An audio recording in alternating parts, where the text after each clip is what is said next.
ठाट के तो यही ठाट मिलेगा। कल भी जो है थोड़ा सा धेरामूल आश्रम पर चर्चा हुई थी, तो मैंने बताया था कि गुरु महाराज वो शक्ति है कि आज तक के इतिहास में सतयुग से लेके अब तक इतनी बड़ी शक्ति कोई नहीं आई।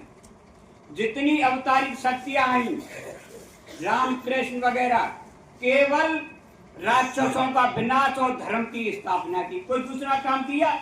जिन लोगों ने कहा कि महाराज हमको भी साथ ले चलो, मना कर दिया कि ये काम हमारा नहीं है, इसके लिए तो तुम्हें गुरु करना पड़ेगा, साफ मना कर दिया। और जितने भी संत आए इस धरती पर, आज तक किसी ने युग परिवर्तन का काम नहीं किया।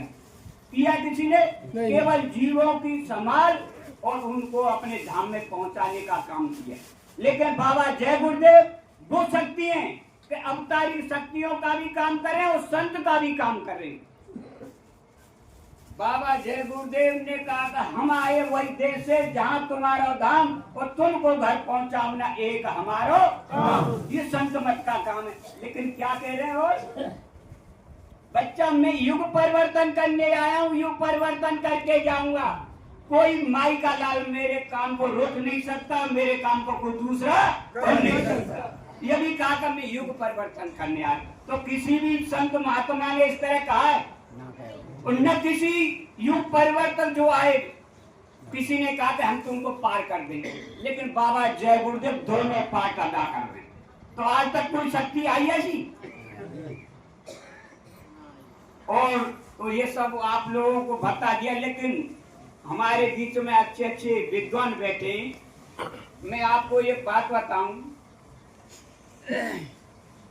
कि एक बच्ची मेरे पास मथुरा आई और मुझसे बोली कि बाबा तुम हमको बाबा जय गुरुदेव का लिटरेचर दे किताबें। क्या करेगी? कि मैं पीएचडी बाबा जय गुरुदेव के ऊपर कर रही हूँ।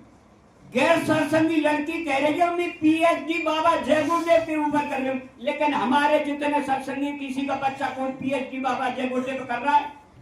कितनी शर्म की बात। गैर सत्संगी लड़की कह रही है मैं पीएचडी बाबा जय गुरुदेव के ऊपर कर रही हूँ रिसर्च। तो हमको भी अपने बच्चों के लिए करना चाहिए कि हमारे भी बच्चे पीएचडी बाबा जय गुरुदेव के ऊपर करें। और देखो बाबा जय गुरुदेव पूरी शक्ति लेके आए हो, छोटी मोटी शक्ति नहीं। वो तो अपना काम करने के लिए थोड़ा साइड से हुए, वो कल सारी बातें बताई। और केवल हमें एक ही कमी है, संकार। उनका काम पूरा है। गुरु महाराज ने जब अपनी बात दूसरे महात्माओं पर रख के कहते सीधी सीधी नहीं कहा, तो गुरु महाराज ने अपने सत्संग में निजामुद्दीन औलिया दिल्ली में थे, उनके ऊपर कहा, अपनी बात उनके ऊपर रख के कह रहे हैं कि निजामुद्दीन औलिया के शिष्य सकरू साहब, और सकरू साहब ने कहा कि महाराज आपकी इतनी बड़ी जमात है, ये संगत है, ये सब पार हो जाएंगे।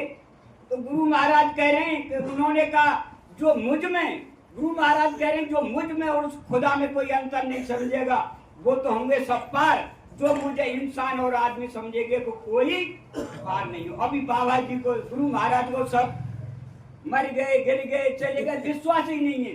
जब गुरु महाराज का बच्चा शंका मत का, सब पूरी शंका गुरु महाराज पर कर रहे हैं।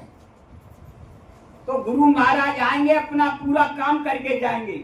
गुरु महाराज ने कहा रे बच्चा मेरा काम हो गया, मैं केवल समय का इंतजार कर रहा हूँ। राम ने भी समय का इंतजार किया, कृष्ण ने भी समय का इंतजार किया, और मैं भी समय का इंतजार कर रहा हूँ। जो राम के साथ में छोटे छोटे कोल भील भालू बंदर लगे उनका भी इतिहास में नाम आ गया। जो कृष्ण के साथ में छोटे छोटे ग्वाल वाल लगे उनका भी इतिहास में नाम आ गया।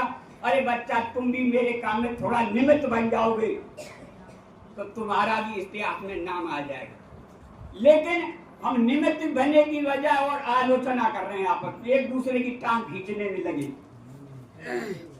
गुरु महाराज ने तमाम उदाहरण और वो दिए करे बच्चा, दूसरे उपदेश दिए।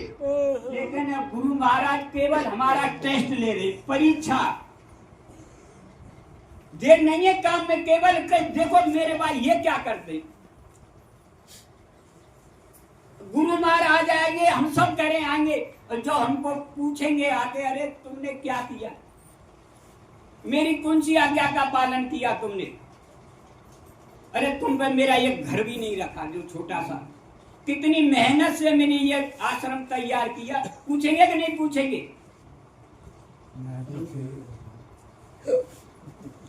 पूछेंगे कि नहीं पूछेंगे? पूछेंगे पूछेंगे। तुमने क्या किया उसके लिए, क्या जवाब दोगे?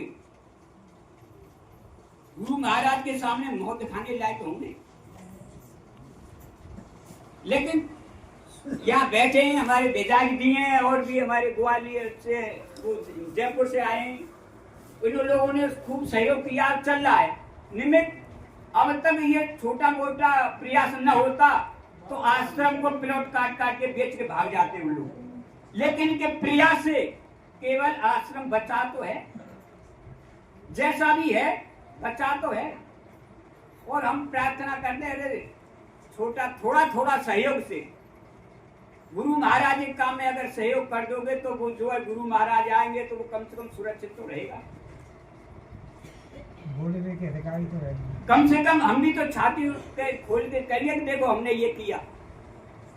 तो मेरी प्रार्थना है, मुख्य 4-6-10 आदमी धौलपुर से, भरतपुर से, आगरा से, और हमारे जो विधायक जी हैं उधर जो हमारे गुरु प्रसाद जी जयपुर से आए हुए हैं, उनके साथ बैठ के थोड़ी सी मीटिंग कर लें, थोड़ा सहयोग, ज्यादा नहीं, थोड़ा थोड़ा से सब कुछ हो जाएगा। गुरु महाराज ने कहा जब भी परिवर्तन हुआ छोटे लोगों से हुआ, बड़े लोगों से कभी परिवर्तन नहीं हुआ।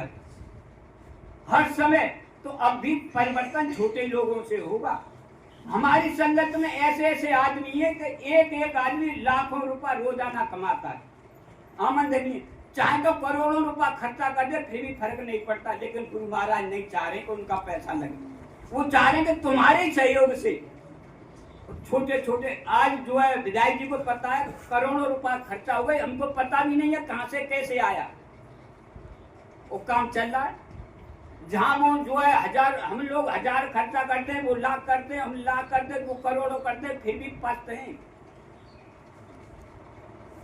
लेकिन थोड़ा सा आप सब लोगों का सहयोग हो जाएगा तो और परिस्थिति बन रही है इसमें और थोड़ी सी, तो हम प्रार्थना करेंगे कि सत्संग के बाद विदाई जी के साथ इन लोगों के साथ बैठ जाएं तो और बढ़िया। जय गुरुदेव।